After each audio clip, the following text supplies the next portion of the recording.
세상엔 굉장히 대단한 장사꾼이 많았습니다. 조선시대의 임상옥 역시 대단한 장사꾼이었죠. 그런데 오늘 이야기할 이 인물은 돈으로 나라를 샀던 장사꾼이라고 할 수 있을 것 같은데요. 이 인물은 바로 중국 역사뿐만 아니라 세계사를 통틀어 유래를 찾아보기 힘든 킹메이커 여부리입니다. 명실상부 전세계 역사상 최고의 장사꾼이라 할 수 있을 것 같죠. 그의 아버지도 대단한 상인이었는데요. 아버지의 피를 이어받아서인지 여부리 역시 수완이 대단했던 것입니다. 그는 원래 상대적으로 약소국이었던 위나라의 상인으로 태어났지만 이후 여러 나라를 드나들며 그 지방의 특산품을 다른 곳에 파는 무역을 통해 막대한 부를 축적할 수 있었죠. 여부리는 비록 상인 출신이었으나 비범한 통찰력과 수완을 지닌 인물이었는데요. 어느 날 조나라의 수도인 한단에 들어가서 장사를 하게 된 여부리는 우연히 한 인물을 보게 되는데 그는 바로 당시 최강대국 중 하나인 진나라의 태자 안국군의 아들 영의인이었습니다. 여부리는 그를 가만히 보면서 기이한 물건이니 사둘만하다라고 중얼거렸다고 하죠. 당시 영의인은 진나라 태자 안국군의 아들이었기는 하지만 생모가 이미 안국군의 총애를 잃기도 했고 형제들도 너무 많았기에 왕이 될 가능성도 없었으며 진나라에서도 버려지다시피 조나라로 인질로 가게 된 것이었습니다. 그러다 보니 진나라와 조나라가 사이가 나빠질수록 영의인의 목숨도 굉장히 위태로웠고 처우도 굉장히 나빠졌는데 심지어 그는 먹고 살 생활비도 턱없이 부족할 만큼 궁핍했던 것이죠. 하지만 영의인이 죽든 말든 소양왕과 안국군은 별로 신경도 쓰지 않았는데요. 심지어 장평대전에서 백기가 조나라의 병사들을 생매장했을 때도 조나라 효성왕은 화풀이로 영의인을 죽일 수도 있었지만 죽일 가치가 없다고 생각해 죽이지 않았다고 할 정도로 영의인은 아무런 영향력도 없는 처지였습니다. 그런 보잘것없어 보이는 인물을 여부리는 눈여겨봤던 것이죠. 그리고 어느 날 여부리는 영의인을 찾아가 제가 공의 집을 성대하게 만들어 드리겠습니다라고 말하자 영의인은 당신 집이나 성대하게 만드시오 라고 말하며 여부리를 시큰둥하게 대했습니다. 그러자 여부리는 저의 집은 공의 집이 성대해진 뒤에야 비로소 성대해질 수 있습니다 라고 말했고 이 말에 흥미를 느낀 영의인은 그때서야 여부리와 뜻을 함께하기로 했던 것이죠.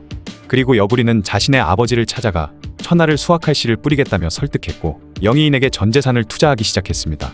또한 영의인이 자신의 첩이던 조이를 마음에 들어하자 그녀를 바치는 등 정성을 다해 모셨죠. 여부리는 일단 자신의 돈으로 영의인이 조나라 실력자들과 친분을 맺게 하는 한편 자신은 진나라로 가서 안국군의 정처였던 화양부인을 만나 영의인에 대해 이야기해 주었습니다.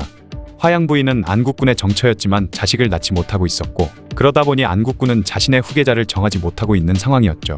화양부인은 정실부인이다 보니 상당한 영향력을 가지고 있었으며 또한 만약 안국군의 서자가 왕이 되면 자신은 모든 권력을 잃을 것을 염려하고 있었습니다. 이 점을 파고들려는 생각을 가졌던 여부리는 영의인에게 화양부인을 꼬셔봐라 조언했고 이에 영의인은 화양부인의 언니에게 수많은 뇌물을 보내 포섭했으며 화양부인에게도 뇌물을 주고 환심을 사 결국 그녀의 양자가 되는데 성공했죠.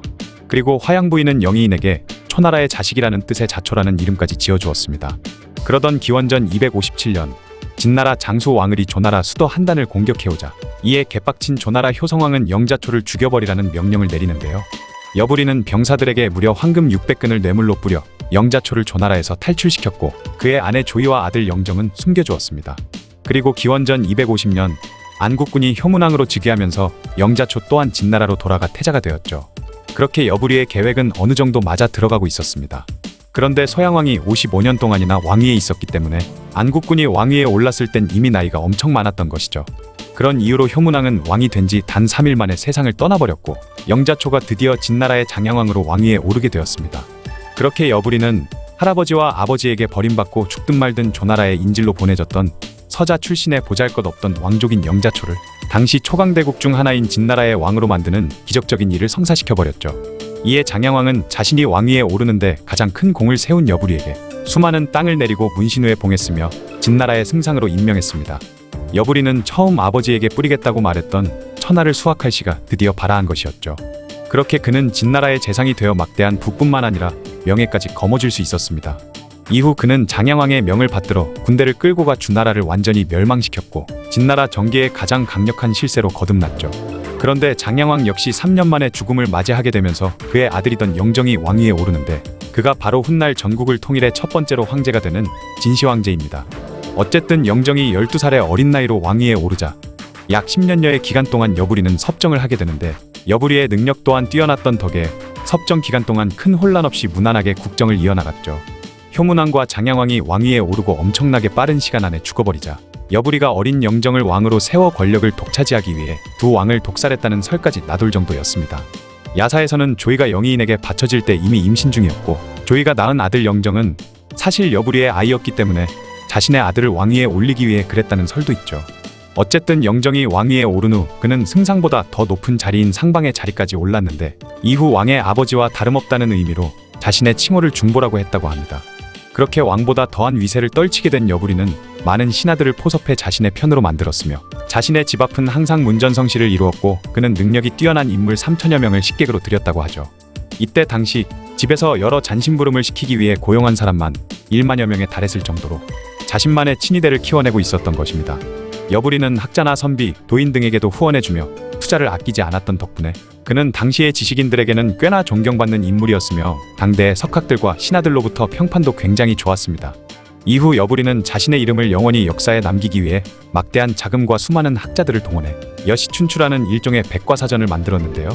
여부리는 그 책이 세상의 모든 지식을 다 담은 책이라고 자부하며 여시춘추를 성벽에 진열해놓고 이 책에서 한 자라도 더하거나 빼면 천금을 주겠다고 말했죠. 일자천금이라는 사자성어가 바로 여기서 유래한 것입니다. 그런데 그에게는 죽음의 그림자가 드리워지고 있었는데 그것은 바로 태후 조이였죠. 조이는 장양왕이 죽고 나서 여부리를 계속 유혹하고 있었고 여부리도 조이는 원래 자신의 첩이었기 때문에 둘은 몰래 서로 만나 미래를 나누는 사이였던 것입니다. 하지만 진나라의 태후와 불륜을 계속 이어나가는 것이 너무나 위험하다는 걸 깨달은 여부리는 조태후에게 노예라는 남자를 보내주었죠. 노예는 거시기로 수레바퀴를 들어 올릴 정도로 대단한 인물이었던 덕에 조태후의 총애를 받았으며 이후 조태후 역시 여부리를 찾지 않게 되었습니다. 그리고 노예는 얼마 안가 장신우의 봉해져 권세를 얻었으며 둘 사이에는 2명의 자식까지 낳게 되죠. 그러자 노예와 조이는 자신들이 낳은 자식이 진나라의 왕이 되었으면 했고 결국 영정을 몰아내려는 음모를 꾸미게 됩니다. 하지만 얼마 안가 발각되자 될 대로 되라는 심정으로 반란을 일으켰지만 얼마 안가 진압되었죠. 격분한 영정은 노예를 비롯한 그의 3족을 멸했으며 두 아들도 처형당했습니다. 그리고 자신의 친어머니 조태후는 죽이지는 않고 옹이라는 도시에 유폐시켜버렸죠. 이후 노예를 조태후에게 소개시켜준 여부리에게도 불똥이 튀는데 영정은 그를 일단 파면시킨 뒤 나중에 사형까지 집행해 여부리의 권력을 빼앗아 오려는 생각을 갖고 있었습니다. 하지만 여부리를 따르는 수많은 사람들이 그의 구원을 요청했고 끊임없이 항소와 상소가 올라왔으며 수많은 학자와 신하들이 그를 변호하자 결국 파면만 시킨 뒤에 지방으로 쫓아내는 걸로 마무리 짓게 되었죠. 하지만 그가 쫓겨난 이후에도 여부리의 명성과 인맥이 끊긴 건 아니었던지라 계속해서 사람들을 그를 찾아왔으며 심지어 각국의 제후들이 사신과 신하들을 보내 여부리와 만남을 해오던 것입니다. 이 소식은 얼마 안가 진앙 영정의 귀로 흘러들어가게 되죠. 이때 이미 중앙정부를 장악하는 데 성공했던 영정은 여부리에게 여러 다른 나라와 모의해 반란을 일으키려 했다는 혐의를 씌웠으며 여부리와 그의 가족들에게 촉지방으로 가라는 명령을 내리는 편지를 보냈습니다. 이때 영정이 보낸 편지를 받은 여부리는 다시 자신이 재기한다는 것은 불가능하다고 판단해 결국 짐독을 마시고 스스로 목숨을 끊었죠. 이 편지에는 아버지를 왕위에 올리는 것 빼곤 아무것도 한 것도 없고 나라를 위해서도 한 일도 없으면서 무슨 염치로 중부로 불리며 호사를 누리고 있는 것인가 라는 식으로 쓰여 있었다고 합니다. 사실 영자초를 왕으로 세운 것 자체만으로 엄청난 큰 공인데 조이와 노예 사건 하나 때문에 하루아침에 모든 권력과 명성을 잃고 그렇게까지 추락해버린 것이 여부리 입장에는 굉장히 우라가 치밀 것 같죠. 여부리는 죽기 전에 나는 죽어서 왕이 되고 싶으니 땅을 왕관 삼아 머리가 바닥으로 향하도록 수직으로 몸을 세워 묻어달라고 유언했다고 합니다. 훗날 사마천은 사기 여부리 열전에서 그를 가리켜 이름만 알려진 자라고 평했는데 말 그대로 실속은 없고 소문만 번지르르하게 난 사람으로 여부리를 평했던 것이죠. 하지만 이미 끝났다고 볼 수 있었던 영의인을 왕으로 만들고 자신도 일개 상인에서 상국의 위치까지 간 걸 보면 범상치 않은 인물임은 틀림없어 보입니다. 돈이 많은 부자는 권력까지 가지고 싶어 한다던데 부자가 아닌 저는 이해할 수가 없는 말이네요. 지금까지 상인으로 태어나서 상국이라는 최고의 벼슬까지 올라갔지만 결국 파멸에 스스로 목숨을 끊은 인물 여부리에 대한 이야기였습니다.